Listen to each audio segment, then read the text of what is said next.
ఈరోజు మనం చెప్పుకునే నీతి కథ. ఏనుగు తపస్సు. నందనవనంలో ఒక ఏనుగు ఉండేది. ఒకరోజు కాస్త ఎక్కువగా నడిచి చెట్టునీడలో విశ్రాంతి తీసుకోవడానికి ఆగింది.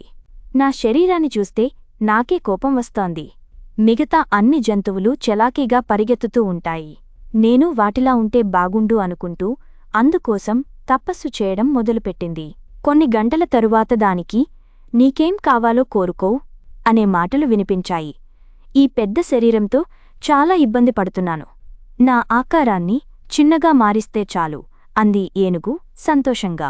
కొన్ని క్షణాల్లోనే అది చిన్నగా మారిపోయింది. అప్పుడు దాని ఆనందానికి అవధుల్లేవు. వెంటనే మిగతా జంతువుల దగ్గరికి వెళ్ళింది. మొదట్లో ఆశ్చర్యపోయిన ఆ జంతువులు మెల్లగా ఎగతాళి చేయడం మొదలుపెట్టాయి. గతంలో దాన్ని చూస్తే భయపడిపోయే జీవులు కూడా ఆటపట్టిస్తూ అగౌరవంగా మాట్లాడుతున్నాయి. సింహం పులులను చూసి తప్పించుకోవడానికి ప్రయత్నించింది ఏనుగు.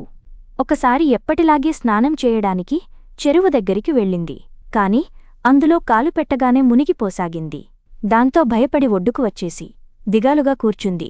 మళ్ళీ దానికి ఏంటి అలా దిగులుగా ఉన్నావు అనే మాటలు వినిపించాయి. జరిగిందంతా వివరించింది ఏనుగు.